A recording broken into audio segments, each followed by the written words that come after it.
November 14th, 2016. This meeting is being recorded. Is there anybody in the audience recording this meeting? And we have our representative from the Worcester Telegram Gazette. Is there anybody else? Being none, can we stand and salute the flag? I pledge allegiance to the flag of the United States of America and to the republic for which it stands, one nation, under God, indivisible, with liberty and justice for all. Okay. Start off tonight with a couple of public comments, and I'll ask Darlene Coyle to come first. She's Director of Development and Inspectional Services and speaking on the yard waste pickup. Hi, good evening. Thank you so much. Thank you so much for allowing me to speak. I wanted to just come and let you know that our office has received some calls in regards to the yard waste pickup that just commenced on this past Saturday. So we had 4 weeks of yard waste pickup for the fall, as we did last year. This is part of our municipal contract. Republic goes around the town and picks up yard waste. They do their best to get through every street in town, but obviously they miss some of those streets. Along with Mother Nature, the leaves, we have best intentions when we set up these dates. We try not to make it too early or too late to accommodate everybody, but it seems that the leaves are really kind of holding on. So we've had some weather that hasn't been the best to work out with the yard waste dates. So in response to a lot of calls that we received at our office and inquiries that residents have spoken to me about, we have worked with Republic, our municipal hauler, and they have agreed to work with us to add another date that we're going to be able to have yard waste picked up. So this is going to be on Saturday, December 3rd, and we're going to have the residents put out their yard waste just like they normally do before 7 a.m. and have it by the curb. This will allow us 2 weeks for residents to be able to get any remaining yard waste, leaves, sticks, twigs, and then you want to put them in open containers, not more than 50 pounds. So we're hoping that that is going to help the residents and be able to, everybody be able to have a good couple of weeks to get everything together. And we appreciate the feedback, having the response to our office and having people reach out and let us know, the dates and what works for them really does help. So we try to make it work for everybody. I realize that we can't we can't start in September and we don't usually go through December, but we try to do the best. But this really was helpful having people interact with us. So. And the number they can reach you at? Sure. Our office number is 508-832-7703. Again, that's 508-832-7703. And if by chance they have any questions, they can certainly give us a call. That'd be great. We're happy to help. Thank you. Thank you, Darlene. Thank you very much. And next we have Mr. Peter Morse from Comrie Road. Welcome. Thank you. I find it interesting what Darlene had to say about the yard waste program. I'll give you a different perspective on it. The rules were simple. As they explained, have them out by 7 a.m. in the morning and they'll be picked up. But yet when I look out my picture window today, I see my neighbor has his 13 bags in front of his house unpicked up. I don't feel so bad because he's looking out his window and I have 17 bags in front of my house that haven't been picked up. I have a long history with the haulers about the service they provide. And I'm disappointed, and I'll tell you why I'm disappointed. This was supposedly a 4-week period. Week 1, things were picked up. Week 2, they missed the street. Okay, week 3, they promised they would get them picked up. They did. Week 4, they're still sitting there. My dissatisfaction goes back at least 4 years. When you call and inquire, their first response is, well, you mustn't have had them out on time. Not hard to understand, 7 in the morning on a Saturday, you put them out the night before, and of course, they're there. My concerns, I guess, are when you negotiated this with Allied, what were the conditions? How many hours do they run the pickups on Saturday morning? How much equipment do they devote to it? Because obviously, if they are missing certain parts of the town, and I will say, today, for instance, I live off of Bancroft Street on Packagug Hill. Bags out in front, lower Packagug from the school to the Worcester line, unpicked up. Hampton Street, Jerome Ave, the corner of Burnap and Packagug, all with considerable bags out there not having been picked up. In this area, it seems like it happens all the time. It's ongoing. I took it to the extreme of calling them when it started and say, by the way, there will be bags out on Comrie Road Saturday morning. Please make sure somebody is aware of it. I don't know what they do. Not a lot of people use the service coming up Bancroft Street. I do. I know it's a cul-de-sac. I know they have to negotiate to turn at the top of the street, but I feel that I'm entitled to the same assurances that doing it the way they say, that they will be picked up. Now, I guess what makes me pause and wonder that if they're having a problem, let's be fair to everybody. Select another part of town where you don't pick them up for once. Maybe Auburn Center, maybe West Auburn. Skip them so that my leaves get picked up. I know that's idealistic and that shouldn't be the case, but it is frustrating. And in closing, 2 things. When you call, I didn't call your office, Darlene. I called Allied, asked for a call, put on hold, knowing the way that businesses work today. When I finally got somebody and explained for the second time the problem, I said, by the way, I'm going to guess I'm not speaking to somebody on Hardscrabble Road, even though that's the phone number in the book. I said, I'm going to guess Illinois, maybe Cincinnati, Ohio, and she said, well, no, actually, I'm in Indiana. So I got close. Part of the problem, local issue is not being addressed here locally. I don't think they have a grasp or an understanding what is going on. And finally, it says on that flyer that Darlene referred to, the pickup is available for customers that are on the town's curbside pickup program. I know not everybody is, it's optional. We're paying, what, $216 a year? My question is, what do you think the odds are that the people from Allied know who is and who isn't on the program, and if they're picking up people that shouldn't be picked up? I know it's a small point, but when you negotiate these things, I'd like you to ask these questions. The hours you're actually out there picking up, the amount of equipment that you are providing to get the job done on a weekly basis, because really the old adage, if you don't have the time to do it the first time, you always find time to clean up the mess the second time. Thank you. Thank you, Mr. Morse. Do you want Ms. Jacobson, would you? I'd like, Darlene, did you want to respond on the contract? Thank you. So I do apologize if your leaves were picked up. It sounds like it has been a problem in the past. Hopefully you can give me a call if you have problems. The Customer Service Center for Republic, they do have a local rep. We try to funnel any issues through our office and we contact them directly. So again, I apologize if you're speaking to somebody in the Midwest.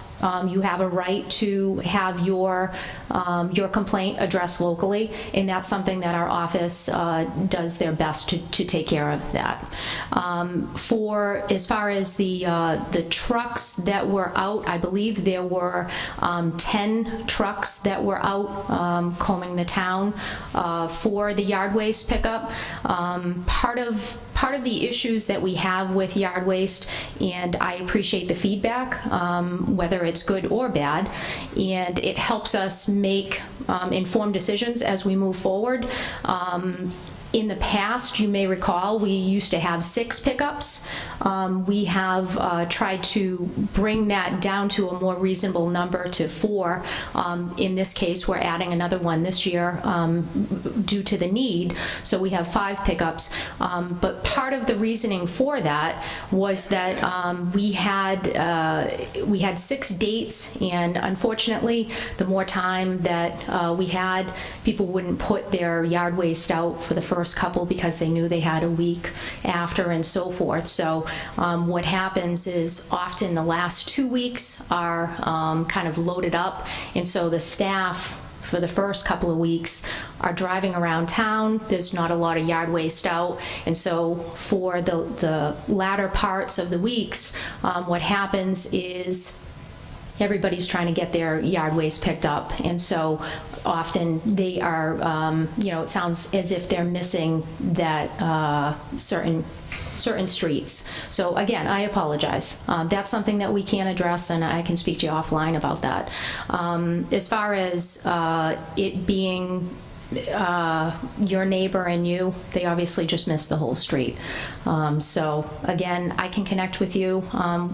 To be honest with you, we did receive calls because it's the last pickup of the year. Again, it's not an excuse, but everybody's trying to get out their yard waste, and so they have a lot of yard waste on that last pickup.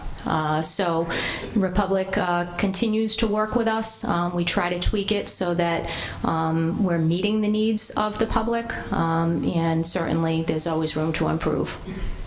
Thank you. Sir, do you have any other questions? Not to be... Would you go up and use the microphone, please? We wouldn't normally do this back and forth, but this is a particular... Thank you, I appreciate that. But really, from the past experience that I have had, 6 weeks wouldn't make a difference. I would look at it as 6 more opportunities or 6 more chances I'll be disappointed because they don't come around, they don't want to drive up the street. I mean, the history is voluminous as far as dealing with them goes. It's just because it's in an area where there's not a lot of people taking advantage of the program. I can think of no other reason, really. Okay. Thank you. Thank you. Thank you both. Thank you very much. Okay, next on the agenda, we have presentation. It's overview of the Dementia-Friendly Auburn program, and Dorothy Milhofer from the Community Educator is here with us tonight. Would you introduce yourself, tell a little bit about yourself and what the program is? Thank you, Chairman. My name's Dorothy Milhofer. I'm the Dementia Educator for the town of Auburn. I was hired on October 3rd for 250 hours to implement this program. And what you see in front of you are some of the training materials that we've put together. I'd like to thank Julie Jacobson for getting me on your agenda, and also to the board, because you actually voted to approve this $10,000 grant from the Massachusetts Association of the Councils of Aging, and you have made Auburn really one of the first towns in this state to jump into this type of program. There are a few other towns that are in the process of maybe doing surveys, but we have really jumped onto it with great zest, and I really thank Mignon Murray and also Cheryl Wasterman for putting together all these materials. The only part of the materials I want to really look at right now are the ones on the left-hand insert of your folder, and they are specifically about Auburn. The program is based on talking about dementia in Auburn in terms of people who suffer from memory loss and also have a real disruption in their everyday activities. But we also want to focus the program on the caregivers who are under incredible stress. We want to make sure that they know the programs that are available in Worcester County and available in Auburn. If you look at that first chart, and I put this together with the help of Deb from the town clerk's office during a very busy time when they had early voting. We have approximately 4,029 seniors who are 65 and over, and this is a large population. 27% is pretty large for a town in Massachusetts. But what's really interesting is the percentage of seniors we have in their 70s, 31%, and the percentage that are in their 80s. Now, Auburn can be proud that of those seniors surveyed, 96.9 are satisfied with life in Auburn. But what we want to address are those seniors who, the 69% of the seniors who are afraid to go out because they're afraid they'll be embarrassed. They're being disconnected from their places of worship, from restaurants, from going to the post office, from going to the senior center, because they are embarrassed about some of the issues that they are dealing with. And I want to point out some of the indicators of concern that we have in our population. 15% have Alzheimer's, 52% have osteo or rheumatoid arthritis. That's a pretty large, significant percentage. 6% have been injured in a fall in the last 3 months. 66% have cataracts. So these are the people that we want to make sure have services and stay connected to a community that loves them. I have accomplished quite a bit to date. I attended both the Auburn Chamber of Commerce Best of Auburn, and I met the mall general manager there for the Auburn Mall, and I also attended the Rotary Scholarship Breakfast where I talked about our dementia-friendly program. I have contacted to date 30 businesses that have been just incredible.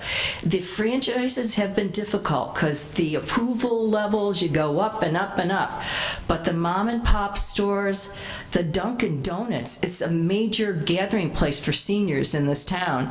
And there are places that really get it, like 99's, where the regional manager lives in Auburn and had a father that is deceased from dementia. So when I've been able to connect with the business manager, owner, one-on-one with their own experiences with dementia, they've been very, very giving and friendly. We have our training materials that are going into the training manuals for new employees. We have our Auburn is dementia-friendly tents going up, hopefully in the food court of the Auburn Mall, but also in all the Dunkin' Donuts. You'll see dementia-friendly Auburn on some of the doors where we've been giving out stickers. So we're going to continue with that, and I have a lot of contacts still to make. I still need to get to the banks. I need to get to the supermarkets because it's very important. A lot of the seniors that are trying to check out in line, have trouble managing the money. So we want to make sure that that's taken care of and that's addressed. This Wednesday, we're going to have a program called Welcome Me As I Am for the communities of faith in Auburn. And it's about building dementia-friendly faith communities, and we have 15. I hope to get 20 registered by Wednesday, so we're really pleased with that. And I'm working with the executive director of the library, Jean Collins, to do a community-wide program in January where we're going to have them 2 consecutive back-to-back Saturdays where they come in and they get information, and then we're going to give the assignment. They have to read this book on dementia and come back, and we'll have a book group on it. So she's been incredibly helpful. And then, of course, we're going to use all available media, including the TNG and the Auburn News and anybody else we can get our hands on. But I really want to thank you because this program is very dear to my heart. I have family members that are suffering from dementia, and it's such a privilege for me to actually work on behalf of Auburn seniors. It's a wonderful community, so thank you very much. It's great to hear the passion in your voice. We actually need programs like this a little bit more widespread than you think we do. And again, to the board, thanks for the support on this and getting this grant going, because as you can see, the results in front of you are moving forward, and we just hope that the results are good and that we get the people the help that they need. Thank you very, very much. Anybody got anything else? I would just, through the chair, please, just want to add, Ms. Jacob. thank you, Dorothy. You do a great job. We also have invited Dorothy to come to our department and division head meeting tomorrow morning to speak to all of the management team about recognizing the signs, because we in municipal government often have interactions with people who have dementia, and we want to make sure that our employees are well prepared and trained for how to help people that might come in that have issues. So we'll be hosting Dorothy tomorrow morning to talk to the department heads and Great. make the resources available to our employees as well. Thank you. Thank you very much. Thank you. Okay, next on the agenda, what I'd like to do is move up. Yes, Lionel? Make a motion to move item 6A. Okay. Second. Okay, motion to move up item 6A. All those in favor? Aye. Okay. And this is authorize a grant and acceptance of funds, the Assistance to Firefighters Grant. Welcome, Chief. Good evening, Mr. Chairman, members of the board. Thank you for having me this evening. I was informed that Sharon did send the email out to you this afternoon with the details of my grant request. Again, like I stated in my email, I apologize that you got it today. I literally met with the vendor at 11 o'clock this morning to finalize the numbers that you have in front of you. As I started out with my email, when I was before you the last time the board met seeking approval for support to apply for the grant for the training tower, we were talking with the grant coordinator from AFG, and we were informed, which we were not necessarily aware of at the time, we were informed that because the submission that we're going to be writing for the training tower is considered a regional grant because we've named other communities that will be using it, Auburn is eligible to apply for a second grant that would be specific to Auburn. So we weren't necessarily aware of this at the time, so that was good news that we were really sort of getting two opportunities to apply for something. So as I had stated in my email, the leadership team and the members of the department, we did conduct a risk assessment, and portable radio communication sort of rose to the top. And as I had indicated in the email, our portable radios are on the 5-year CIP. They just went on this year, slated for replacement in 2022. So what I'm here for this evening is seeking the board's permission to apply for and receive funds if awarded. Apply for an amount of $202,965.43, which would be used to outfit the Fire Rescue Department with new portable radio communications. There is a 5% matching portion to this, as with all grants from the Assistance to Firefighters of 5%, which is a value of $10,148.27. As I had indicated in the email, that matching portion would either come from inside the operating budget or it would come from the Norma Card Trust. That decision really wouldn't be known or made really until the last minute based on funds and where those available funds would come from. But that is my request before you this evening, and I would be happy to entertain any questions that you may have. Now, is this a competitive grant? It is a competitive grant. Fire departments from all across the country are applying. Unfortunately, the amount of money that is being invested into the Assistance to Firefighters grant program is shrinking on an annual basis. This year, it is about $300 million nationwide, and that's down considerably from years past. But there is $300 million available that every fire department, providing they choose to apply, but in theory, $300 million that fire departments from across the country will be competing for. Okay. Anybody got anything else? Will this provide radios for all of the permanent firefighters, or? It will provide a portable radio. Currently, right now, every firefighter in the department has issued their own portable radio. That equipment is aging, it is antiquated, so this grant would replace a portable radio, so every member would still have their own compliant portable radio. Okay, and this will all be compatible with the complete radio system that we have now? That's correct. Okay. Mr. Chairman, Mr. I'll Carpenter. make a motion that we authorize the grant application and the acceptance of funds. Second. Any further discussion? Being none, all those in favor? Aye. Opposed? Thank you very Chief, and much. good luck. I appreciate your support. Have a Thanks good for evening. coming in. Okay. Now, we get back to, we have no communications tonight. On the Board of Selectmen general items, discussion and potential vote on the formation of a committee for a dog park. Now, I've received different calls on this, and the support is out there, there's no question about it. The town manager, the assistant town manager, myself, and our vice chair Doreen Goodrich, along with 3 members of the Fur Friends, met a week ago on Monday, and we had a discussion, an open discussion on how we should proceed. There's been a lot of questions back and forth. There was probably some miscommunications, but we resolved a lot of it. And the suggestion was to put a committee together to have people from around town, members of the Fur Friends, to come together and decide on what would be the best location to go with and how to approach it. And I don't know if Lionel. I've kind of heard both views on this. I'll start by saying I support a dog park and was all for it when I heard the idea of it. But while I'm out there, they came in, everyone did a nice presentation. We heard about the dog park. Then I went back out into the community and I heard several reasons why people were concerned about, how it was going to support itself, how we were going to keep non-residents from bringing their animals in, non-licensed, that type of thing. Who was going to pick up if somebody doesn't pick up after their dog? How many times is that going to happen? So I started to hear some of the opposition of it. And then with the major opposition of the folks in the area that we originally were proposed the dog park, we understood them and we kind of tabled it to say that, let's, see what transpires.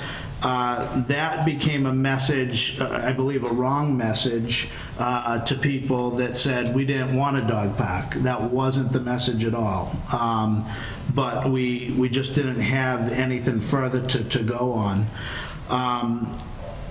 Because we got the wrong message, we then proceeded to get, 100 letters, emails, means of correspondence to let us know that, no, we definitely wanted, that there's interest out there. There was never a doubt that there was interest out there right from the first meeting. However, now we're talking about putting a committee together to talk about, what some of our options are. But then we're going to put the committee together, and then we're going to hear probably the opposition again. So I guess I don't know where this back and forth is going to end. And my question, I guess, is more of a question, is more than anything, is, would this be better to be something that becomes a question on a town ballot? To have a town vote to say, should we proceed forward with a dog park or not? If the majority of the town votes that we should do that, then by all means, let's go ahead and get that dog park committee started. Let's try to find a reasonable place. If the majority of the town votes that there shouldn't be or they don't care to have a dog park, I just kind of feel like this is something that we need to let the people in general speak, not hear this group over here, and then once we get something there, then we hear the opposition over here, and then once we hear the opposition, we push back these people again. I don't know, I just feel like it's gonna go back and forth, and I guess I'm looking for some direction on that. Okay, I guess as much as I agree with what you're saying, I think a committee going together for outside of the administration, outside of this board, people that are involved in it, that want to get involved with it, come together and decide on what might possibly be the better place to go. And that would be maybe possibly, questionnaires or some sort of surveys of the individuals, because the committee was discussed as make up members of one person from each precinct and have 2 members of the Fur Friends, and then have one of the members of the Board of Selectmen as ex officio, because we would want to vote on that. But to be there and find out as a liaison what's going on. So to go to town meeting, you'd have to give them something, say, do you want it? Well, yeah, we want it. Well, we have to give them a little bit more information, I think, to be able to discuss it. And I think if we put a committee together now, we can probably put some options together. And at some point down the road, you find that there's 2 or 3 and there's more interest in one location than another, then maybe it might be go to town meeting. But I don't know how that would go, but I think a committee, I think we have to get started with some information first. Let them do their work and come back with some information and see what goes. We do have the winter time. We're not going to be getting involved with any programs in dog parks now with the winter coming. So we do have the time to take a look at it, put something together, and well, if it be the case, we go to the Maytown meeting and put it on there. But let's get some information put together first. And that would be my thought. Yes, Lionel. Just through the chair. I'm totally fine with that. Like I say, I'm not a dog owner. It doesn't mean I don't like dogs. I'm actually allergic to dogs, so I don't have a dog, but it doesn't mean I don't like them. And I'm totally for a dog park. The way that you put it, I think, is exactly right. We can have a committee, we can put kind of a plan together, maybe pick a site, but I would like to see it become a town-wide decision, not something, because all taxpayers are going to be involved in the upkeep sooner or later. I mean, it may be self-sufficient for a while, but at some point, it will become somewhat of a cost to the town. So I'd like to see it go. It'll be something we take a look into. Ms. Jacobson, would you like to add anything to that?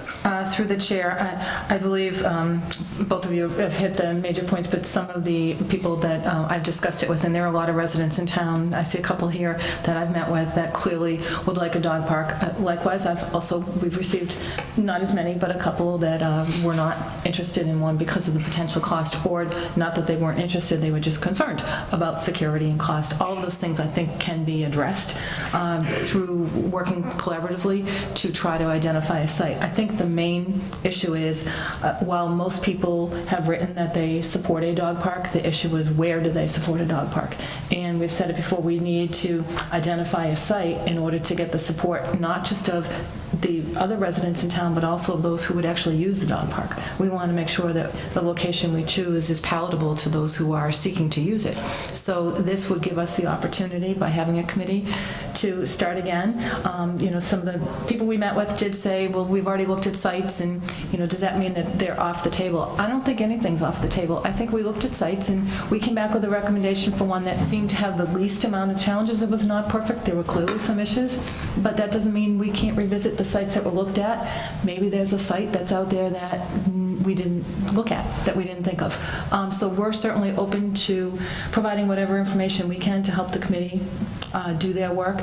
And I think the most important thing is to get everybody to collaborate together to work on a site that would be a preferred site. And then, as you said, maybe at that point, if the board chooses to put this to a question, at least the question would be specific to, do you want a dog park on this particular site. Because I think the issue in general is, I think most people would probably say, and we heard it here, yeah, we're interested in a dog park, we just don't want it there or here. So I do think it's important to get that site analysis done, and as you said, get more information to the residents. And we do have quite a bit of information already put together, and this would be just, the committee would probably add to that, say, have some questions, let's go get those answers before we can continue any further.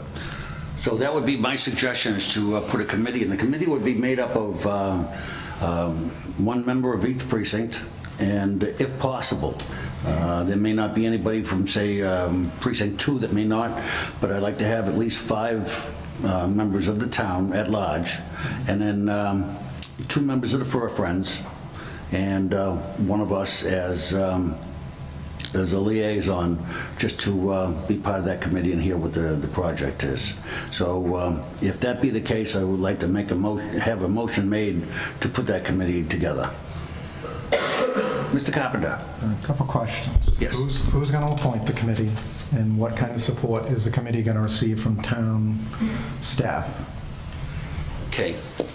Ms. Jacobson. Through the chair, at the meeting that we had last week, the Fur Friends were going to present 2 people to us that they would like to have appointed. So that's whatever we had said, whatever 2 people that they chose to represent them, that's fine by us.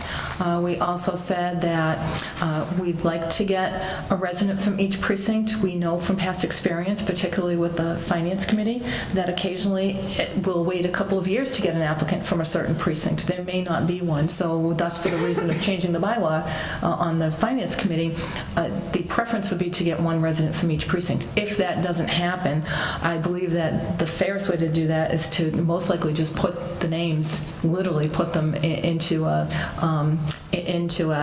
hat if we have a number of different precincts that are covered, but not everyone is, and just give everybody a fair chance and just pull out a name to make sure that it's all done objectively. We don't want anyone saying that we chose this person and didn't choose this person. We're hoping, of course, that people apply with an open mind and that they come to the table with some good, valuable information to contribute, whether it be positive or negative. Let's get all the concerns out on the table and iron it out. It's not unusual for other communities to have spent, I'm not recommending it, please, I don't want to get misquoted here, but it's not unusual for committees in other towns to spend 6 months to 2 years looking at a site. So I think we can move this along quickly. We would like to, but it does have to be done right. So from town administration perspective, we made it clear to the Fur Friends that we would provide any information they wanted. We don't feel that we want to be a part of the committee. We don't want to guide it in any direction whatsoever, other than to give them the information that they're looking for. We're going to make available, if they want one of us to attend a meeting, we can attend a meeting. We have some useful information that we've already started to put together in a packet in anticipation of this, and if the board votes tonight to do this, we would like to put together, for instance, a map of where all the dog licenses are located in town, so you can actually visibly see where the dogs are licensed. We'd like to give all the backup information that we had on each of the sites. We can show the committee how to use our equipment in the other room. There are screens, and it's available to anybody. You can go on to our GIS website. You can do it from home. You can do it from here. And we're happy to show people how to use that. You can actually look at buffers. You can look at square footage. It's a great tool to have, and we are more than happy to teach the committee how to do that, or to do it for them if they need that kind of assistance. We want this to be cooperative. Again, I think Mr. Berthium said it, and unfortunately I think there were some miscommunications along the way, and I think hopefully that has been resolved. And moving forward, we need to do our homework on these sites, and if certain information is not available, Mr. Carpenter will let them know that we don't have that, and we're happy to try to help them find that information. Yeah, Mr. Carpenter, go ahead. My preference would be for the Board of Selectmen to appoint. I am a little uncomfortable with appointing anybody who is already decided that they want a dog park. I don't think we should be making any agreements with any private organizations to appoint them to committees. That, right off the get-go, is getting people's backs up. Because now they're thinking, oh, we got 2 from there, and, da-da-da-da-da. I don't want anybody with a preconceived notion, as one way or the other, to get appointed. to this committee. So I would not support the formation of a committee that would say that 2 spots are open for whether you're for it or against it. To me, the Fur Friends, if they want to apply, like any citizen in the community, we welcome your application, but I'm not going to commit to appointing 2 people from any group in town. I think the idea of different precincts is great. I do think we should look at Parks and Recreation, their committee, asking them to join because they deal with this every day. So I would like to see us try and get a liaison from Parks and Rec to bring that. They know what's going on with our fields. They know what's going on with our open space. So they would be a good resource for the committee. I would hope that we could get a member from that, but that would be my preference, that the Board of Selectmen make the appointments. And like I said, I couldn't support a committee that is going to say 2 people from any group, for or against, is going to get appointed. I just don't think that's the way to start a committee. Okay. Mr. Berthew? Can I make a motion? Yes? So I'll make a motion that we form a committee of 7 to 10 people to be appointed by the Auburn Board of Selectmen for the formation of the dog park. Okay. Is there a second? I'll make a second, sure. Okay.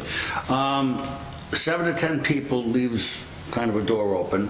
I guess I'm not quite sure how we would go about appointing those. They would be here in front of us. We would do interviews and that whole process, and I think it would be timely. And depend upon what kind of time and how many applications we get, how long it's going to take to put that committee together, and, well, time is money here, I think. And I think what the case is, I don't know how long this grant is going to be available. There's a lot of questions to be asked and how far that's going to go. So it may be time-consuming. Again, time is money, and we may go past a deadline for applying for the grant, and then again, the program will fall flat on its face. So I don't want to, I'd like to expedite it if we can. Any comments? Through the chair, if I may just add, I believe it's under the charter, any committee has to have an uneven number of participants. So it would have to be 7, 9, 5, just for purposes of... The only, through the chair, Yes. the reason for my 7 to 10 was I do agree with Mr. Carpenter that Parks and Rec liaison, if we could get somebody to be on the committee, that would be awesome. I think that would be a big benefit to have somebody at the meetings that can say, yeah, these are the situations, this is the land layout of a particular site. One member of the Board of Selectmen, I'm totally in agreement with that. So there's 2 there. We're talking about possibility of 1 from each precinct, so there's 5. That's how I came up with 7. And then, if we didn't automatically include 2 from the Fur Friends, but allowed all of the Fur Friends to fill out an application, then, not to go, more than 9 for sure. I'll ask for direction, what's the best way to go through that. We can certainly get through applications pretty quickly, I would think. Okay.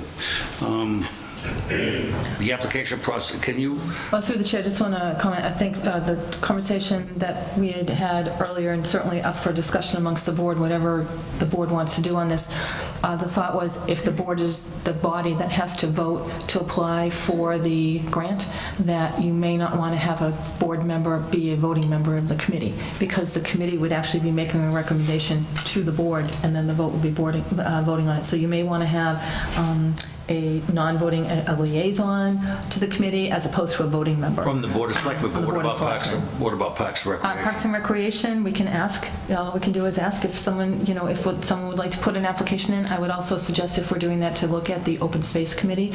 The Open Space Committee has actually looked at this issue. They've looked at every parcel of land. They've spent the last year and a half doing a lot of work on all the town-owned parcels of land, and they have a very good understanding of what parcels we own, where they are, and what some of the challenges are. So I think that a member of that committee would be a real asset because they've looked at these parcels before. Okay. Well, the goal, I think, of the committee would be evaluate the potential sites and a recommended preferred site based on the analysis, whatever this committee puts together. So I think that would be the direction of the committee, and if that be the case, then, there's been a motion made and seconded but I guess we wanted to find, Sharon, what did you have down for the... Make a motion, we form a committee of 7 to 10 individuals appointed by the Board of Selectmen for the formation of a dog park.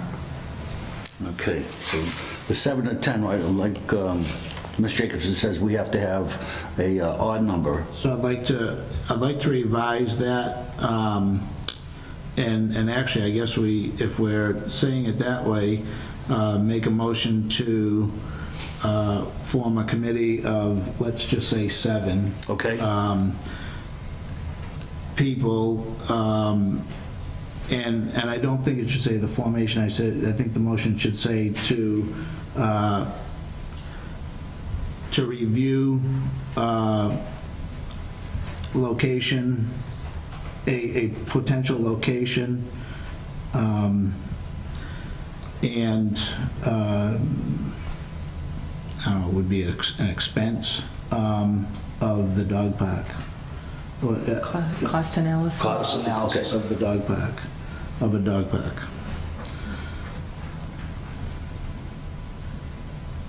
So that would be a revised motion. Okay. So 7 members to review sites and a cost analysis of, that's going to be part of what the committee is going to be charged with. Is there any further discussion? Well, I'd like to move this along. I'm not quite sure that the makeup of the board is a little bit different than what I expected to be coming in with, but I think we do have to expedite this, and if that's what the board feels, then I will go along with that so we can expedite this, get this committee going, so we can get a dog park in this town. So, any further discussion? No, other than just making it clear that either a member of Parks and Rec or Open Space would be given an opportunity to serve on the committee. Again, If they're available. if they're available and they apply as members. Absolutely. Okay. Any further discussion? No. And Sharon, you've got that new motion? Okay. Being on the formation of the committee, yes. Please come up and identify yourself. I'm Dina Shara, 284 Southbridge Street.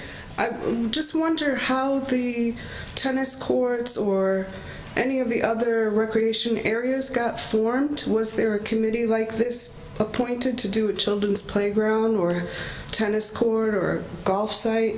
What was the formation and what was the pattern done to do those? I'll turn it to Ms. Jacobson. Through the chair, I can speak to a couple since I've been here. When I first started back in 11, there was a Pappas Recreation Committee that had been put into place to look at the formation of the Pappas Recreation Fields, to do a cost analysis and to kind of guide the process.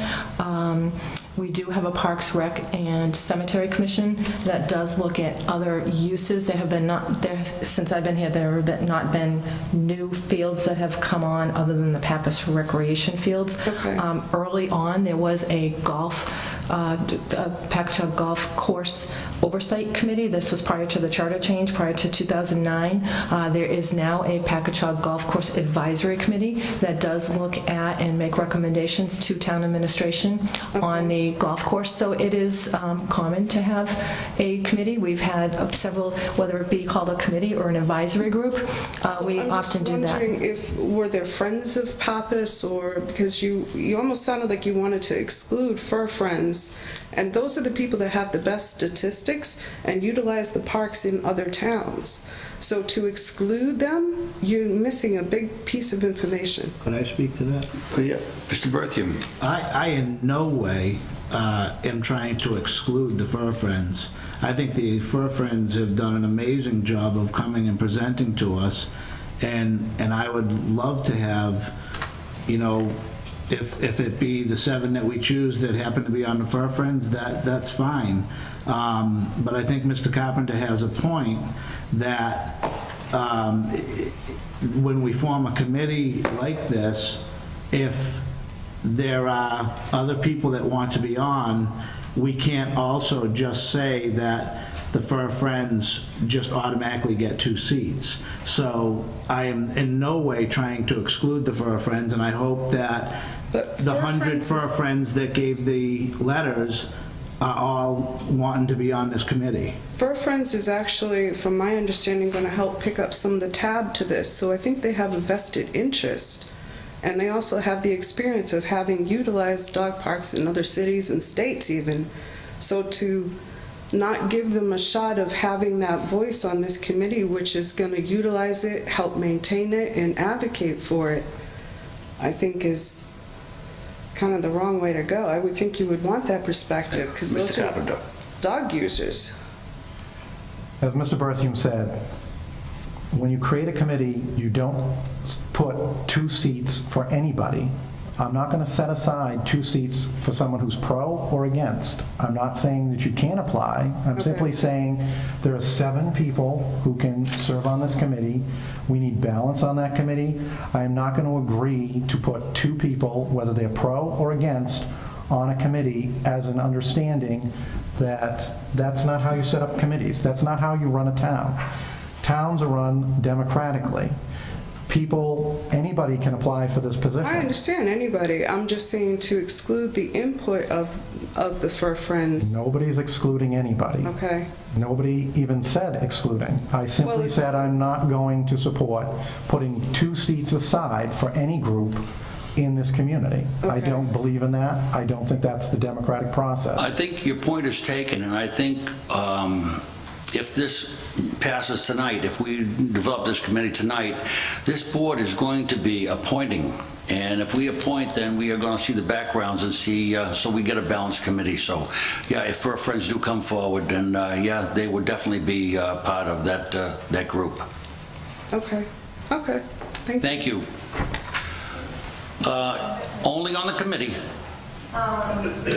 It's about why aren't you looking at the Millbury one to see how it was built? Because it's already been set up with the Stanton Foundation.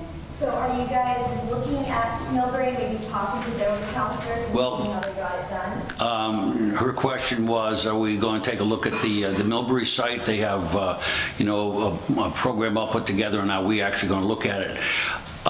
That's what this committee is going to do. And they would research, a little background on different dog parks and how things work, and then find a suitable location here and then bring it back to us. And that's because we cannot vote on a grant for the dog park unless we have a site and a plan. And this committee will put that together, and it'll come to the board, and then if there's a site and a plan that the Board of Selectmen like, and it's well, you're going to have some opposition no matter where you put it. But if we have enough and there's enough support for it, it'll go forward, and then we can apply for that grant. But we have to have a plan and a location. Thank you for your question. Okay. Is there any other questions or comments? All right, just so that we understand the motion, would you please, Sharon? That would be move to form a committee of 7 people to review a potential location and cost analysis of a dog park with a member of Parks Rec, Cemetery Committee and Open Space opportunity to serve if applied. Okay. Selected by the Board of Selectmen. Oh, yeah, and appointed by the Board of Selectmen. Yep. Okay. I second that, Mr. Chairman. Oh. Hi, that's the committee. Oh. Hi, my name's Melissa MacDonald. In regards to the committee, I just need clarification. You mentioned the Parks and Recreation. Will it be open to any committee in town or just Parks and Recreation, just to clarify? No, I believe that if you make an application, you will be considered as a member of the committee. Okay, so it could be the Conservation It or could be- Historical? It could be anybody. Okay, very good, thank There's you. going to be applications made, and it'll come to this board. We will make the appointment for the committee. Okay, so anybody in the community could actually apply? Absolutely. Any individual? Absolutely. Okay, very good, thank you. Thank you. Generally, you have to be a registered voter. Oh, yeah, I'm sorry, yeah, and she brought about a good point, the manager brought about a good point. You should be a registered voter in the community in order to be part of the committee. Okay. So, any other comments, questions? I'll second the motion, Okay. Mr. Chairman. All right, again, it's a little bit different makeup than what I expected, but I want to expedite this committee, so all those in favor? Aye. Opposed? Okay, we move forward. Can we get that together so that we get something on the town website? Through the chair, we'll work to, we have to post the committee on the website and all our standard places to post it. So we'll do that. And with the guidance of the committee, it is a tough time of year right now with the holiday coming up, so you don't want to make it a one-week period because people may be gone and in the middle of getting ready for holidays. Maybe ask for applications, I don't know, within the week after Thanksgiving to try. That would still only be 2 weeks or even 3 weeks. I think we should put a date out there to give people the opportunity to fill in the application. There are applications online. You can download a copy and bring it into our office.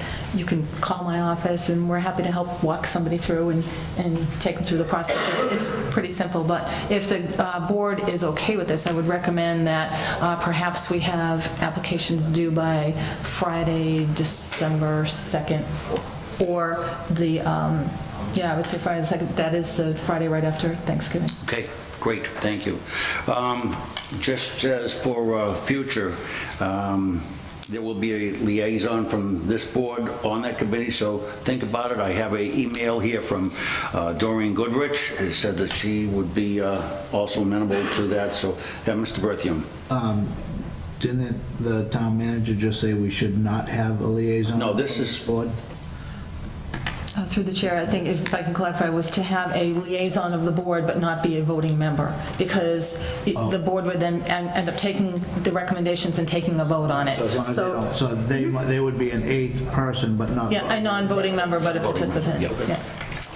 Okay, And through the chair, I should add, if we get applications in, we can get them all to you, and then you could put it on your December 12th, December I 12th. think it's December 12th, agenda to And if start we have enough, then interviews, if if that's it how you looks like we've choose got to enough, proceed. then we will go forward. So December 12th, let's you shoot for a deadline there to see if we get applications in, see how many we get, and we'll go from there. Yes, Mr. Berthium. I'm happy for Mrs. Goodrich to serve unless somebody else wants to serve. Well, like I say, we've got some time, so to think about it. Doesn't have to be decided tonight. Okay, next on the agenda, we have gift acceptances. We've got one for the fire department from George and Joan Ford for $50. Is there a motion? Make a motion that we accept with gratitude, Mr. Chairman. Second. All those in favor? Aye. Aye. Thank you. And we have another one here for the fire department for $50 anonymous, going to the fire department gift account. Motion to accept with gratitude, Mr. Chairman. Second. All those in favor? Aye. Okay, thank you.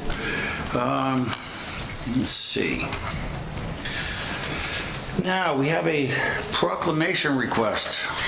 Has he been approached yet? Is he aware of it? I'm sorry. He is? Thank you. I didn't want to put something up that he hasn't. Surprise. We got a proclamation request from the town clerk for the John E. and Ethel E. Riley Outstanding Citizenship Award recipient. And enclosed, we have the request for the recipient of the Outstanding Citizenship Award. Oh, I don't know. I didn't know if you want to recognize the Boy Scouts before they left. They had good citizenship and a community merit badge. Oh, absolutely. Please come, I'm sorry, I was going to, I'm sending them off in a minute, so. that's all right. I was going to address that when we got through this, because I want to be sure that you know the scouts were here. So please come up to the microphone and introduce yourselves and just make us all aware who you are and what you're here to do. Thanks, Dan. Hello, my name is Tony Villa, and I'm with Troop 101, and we are here today to do the Citizenship and the Community Merit Badge as one of the requirements to attend a town meeting. Thank you, and welcome. Thank you. Hello, I'm Simon Stevens, and I am also from Troop 101, and as Tony explained, we are all here to work on our citizenship in the merit community. I'm sorry, but we're here to see a town meeting and see everybody's opinions and how they might contradict between each other and how they might be resolved. Great, thank you. Welcome. I'm Nathan Nolan. I'm also from Troop 101, and I'm here for the same reason they are, to come to a town meeting and see what it's like. Thank you, and welcome. Hi, I'm Nick Como, and I'm from Troop 101. I'm also here for the town meeting and to see if one person disagrees with another person. Thank you. Thank you very much and welcome. Welcome all, and thank you and good luck with your merit badges. I know there's a little big project with that, but we welcome you and you come back and see us anytime. Thank you very much. Okay, so now we'll go back to the proclamation for the Johnny and Ethel Riley Outstanding Citizenship Award. So it's a request from the town clerk for the proclamation. Mr. Chairman, I would make a motion that the Board of Selectmen issue a proclamation for the Riley Award nominee. Okay. Second. Any questions, comments? All those in favor? Aye. Thank you. Can I ask one question? Are they still doing this during ecumenical service? Yes, and I understand the ecumenical service is going to be the night before Thanksgiving. That'll be Wednesday night, the 22nd? Is it? 23rd, no, 23rd? Okay, and it will be at Faith Baptist, from what I understand. Okay, thank you. I understand it'll be at Faith Baptist, but we will, and that's the information. So the Wednesday before Thanksgiving at the Faith Baptist Church. Time I'm not quite sure about, but I think that'll be on the town website. I think it's usually around 7 o'clock anyway. Okay, next we have a drain layer license from Napic Builders of Grafton. And we have documents in front of us for doing that. This is an application for a drain layer, and it's not a new one. It's one that we've go forward with, and we don't have to have them here to apply for this. So if there's any questions, comments? Chairman, I'll make a motion that we approve the license provided all applicable requirements of the state and town and any of its departments, boards, and commissions have been fulfilled. Said license is subject to all conditions stated upon it. Failure to comply with any and all conditions shall invalidate the license and render it null. Second. Okay, motion been made and second. Any discussion? All those in favor? Aye. Opposed? Thank you. Now we have a drain layer license from Elliott Construction Services, LLC of Charlton, and we have a package there also. This is a new drain layer, so we have all the documents in front of us. Is there any questions, comments?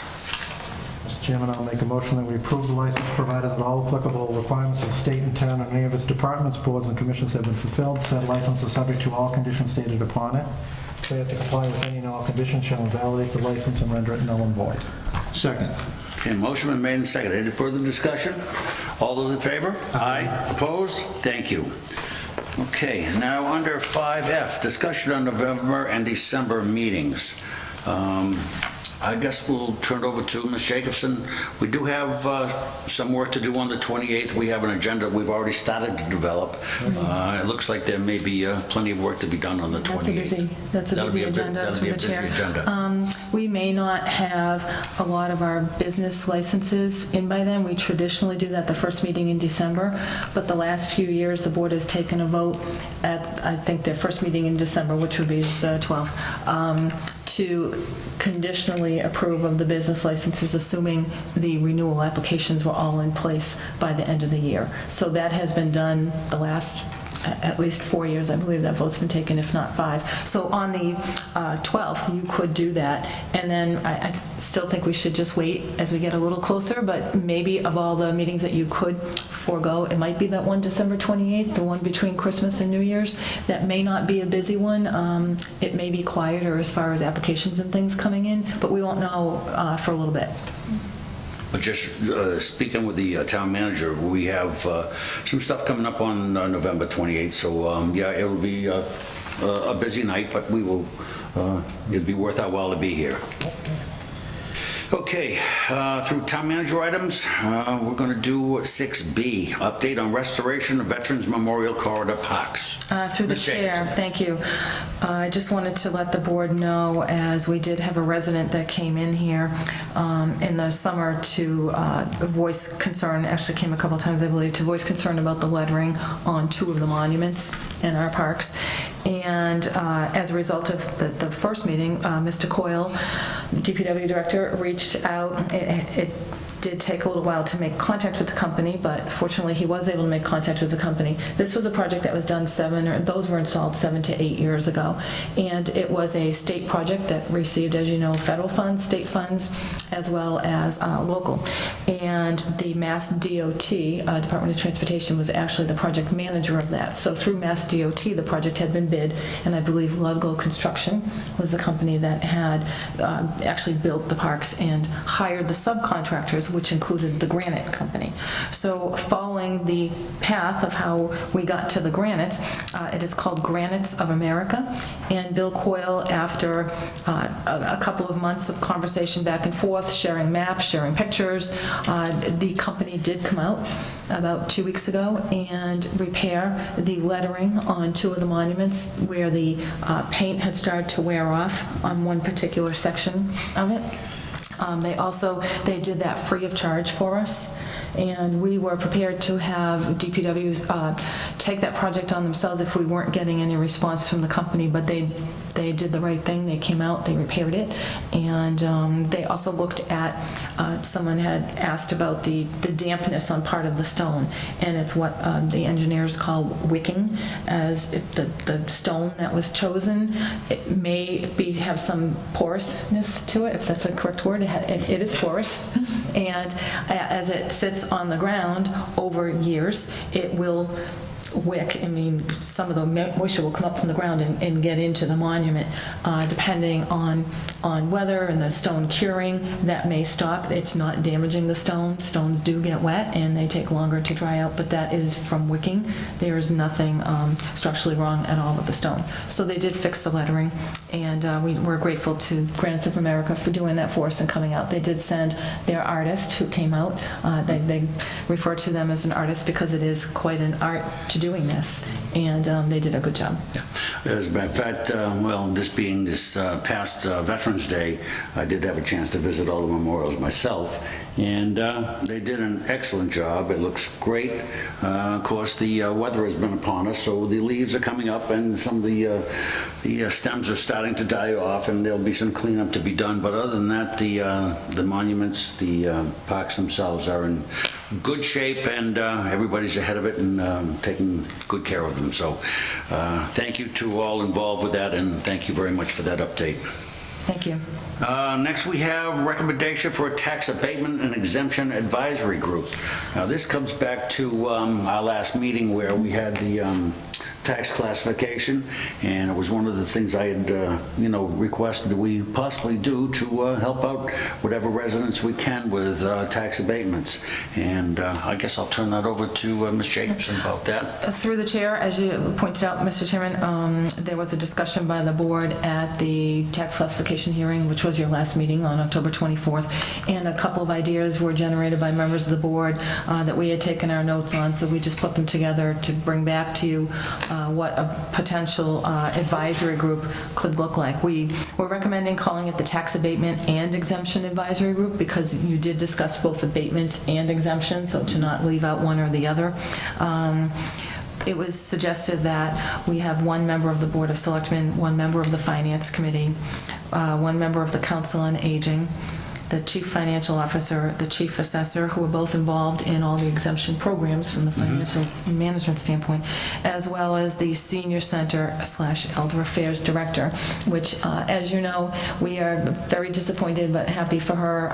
Mignon Murray, who is our Senior Center Director, she's been with us over 2 years, going on 2.5 years. She does a great job, has been offered a position in a community a little closer to the Boston area, 128 area, and she will be leaving her position as Senior Center Director on November 28th is her last day. However, we do have an excellent Assistant Senior Center Director who has stepped into the role before, Cheryl Westerman, who will be doing so again. So if the committee does get started, probably, I don't know what your schedule is and how you'll start doing this, but if you start in December, probably January even, that would give you plenty of time to make any types of recommendations for changes that would be sent to town meeting in May. We can always put a placeholder on the warrant when we start to prepare it, which will probably be in March. So at that point, we might have a new Senior Center Director in place, which I hope, and if not, we certainly, Cheryl does a great job. She actually is the contact person up there for the senior tax work-off program. And just so the people in the public know, we do have a senior tax work-off program, we have a veterans tax work-off program, and we have the small business exemption that you voted on the 24th, which triggered the start of this conversation. And I believe the board was looking for a group to come together to look at potentially changing thresholds to make the program more user-friendly, allow maybe those thresholds to rise a little bit so more people could be involved in the program. And I believe the board also talked about potentially looking at any type of new program or exemption that might be out there that we should consider. Okay. Yeah, Mr. Carpenter.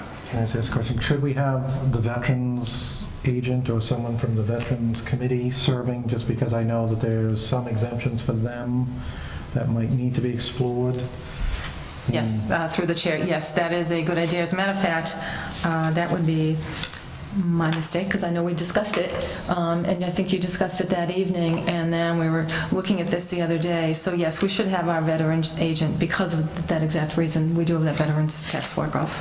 And if I can just suggest that because the town meeting votes on this, that we might ask that a town meeting member be appointed at large, just because they are actually the ones that vote on the exemptions, and it would be good to have their feedback as they vote on the budget, and I'm pretty in tune with that. So that would be my only recommendation. Other than I think it looks like a solid group.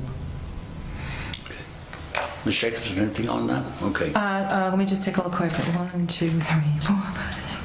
That would be, it would be fine. We were calling it an advisory group versus the committee anyway because of the restrictions on a committee, and you're really looking for some feedback and recommendations. So that works great.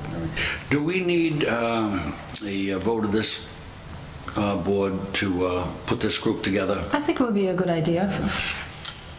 We were recommending, based on the last discussion, the town manager appoint. Certainly, if the board wanted to do the appointments, at the wish of the board, we'll help you get everything together. I think with something like this, I think that it's pretty, like Mr. Carpenter mentioned, it's pretty much a solid group. One town meeting member, I think something that could come through an appointment through your office instead of bringing them here for just that one particular group, as a research group.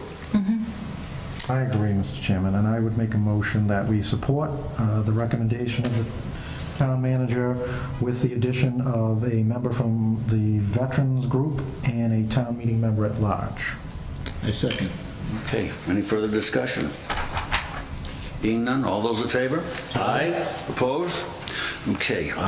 Thank you. They would be looking for one member, and I would be more than happy to volunteer to be part of that if nobody else wants to step up.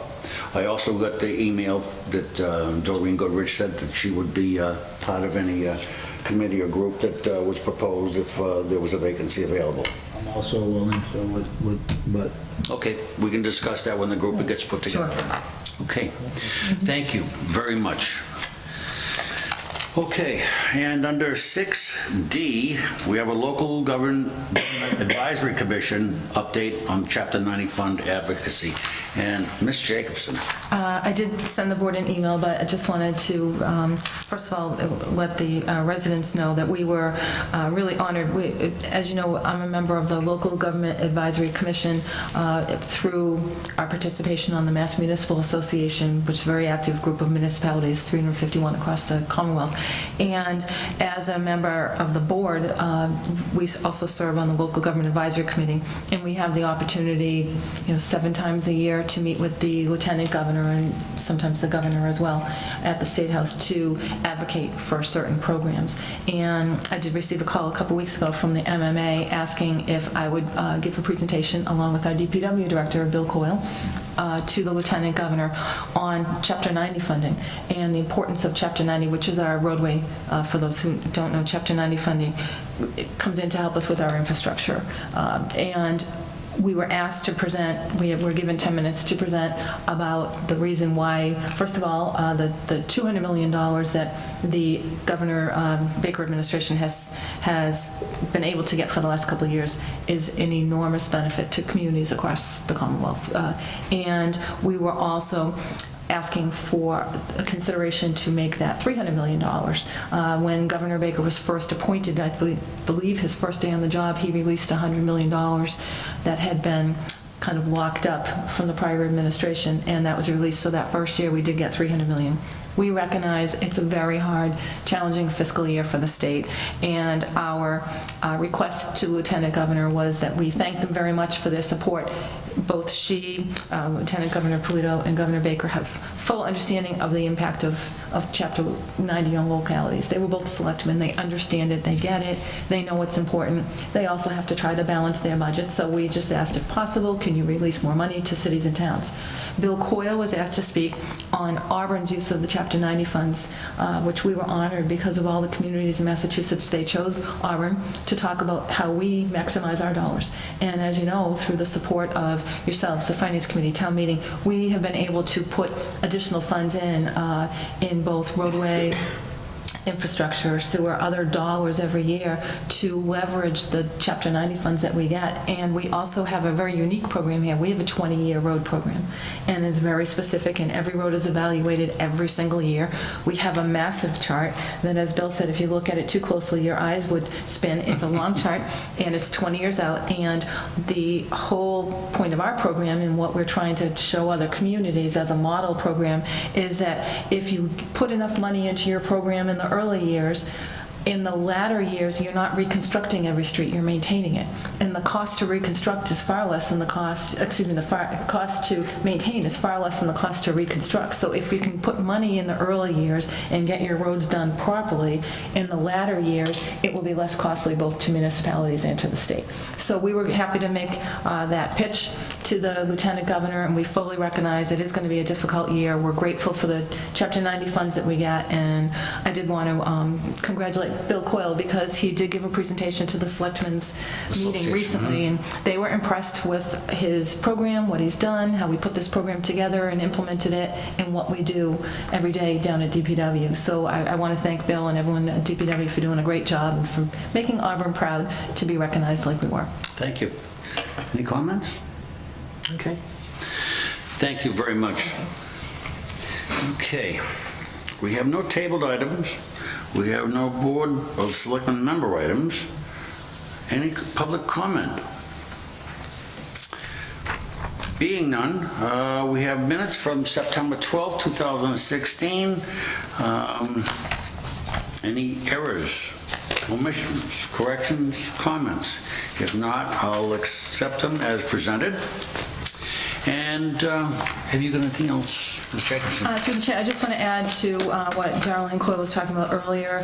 We did find out today, after discussion with Republic, that we are going to add that extra date on December 3rd. We will post that on our social media sites, Auburn Cable Television, and our websites tomorrow. So we'll get that information out to the public. I've also reached out, I know the Telegram and Gazette was here, and also reached out to Auburn Mass Daily to let them know as well. Terrific. So we'll make sure everyone understands that. Great. Thank you. Thank you. Okay. Anything else? Just one thing, Mr. Chairman, wishing everybody a happy Thanksgiving and appreciating everybody for communicating with us about the dog park, and hopefully we'll have something very soon. Okay. And one more thing that the town manager has. Yeah, thank you. I just want to mention, because we won't be here before the tree lighting, our annual tree lighting. So the annual tree lighting will take place on the Friday after, not the day after Thanksgiving, a week later on the Friday after Thanksgiving, which is December 2nd. So on December 2nd, we have information on our website, social media, and we have working with the Blackstone Valley Vocational Technical High School with their culinary department to provide cookies and baked goods, and it is I'll be there then. special guest Santa always thrills the kids, and beautiful tree lighting, and Stearns Electric always helps us decorate the tree. So hard to believe it's that time of year again. So we quick. want to make sure that board members are aware of it. We'd love to have you join us and participate. Say Blackstone Valley or Bay Path? I'm sorry, Bay Path. I said Blackstone Valley. Okay. I'm thinking of our walking grant, Mike. Yeah, I'm thinking of 10 different things here at once. School committee man from Bay Path. So Yeah, no, I apologize. And they do a tremendous job. I mean, they prepare the baked goods for us, and then we go down and pick them up, and we put a little sign out to give them credit. And as you know, they help with our holiday party here too. They have an incredible culinary arts department. Great. Okay. I'll entertain a motion. Make a motion, we adjourn, Mr. Chairman? I second. All those in favor? Aye. Thank you and good night.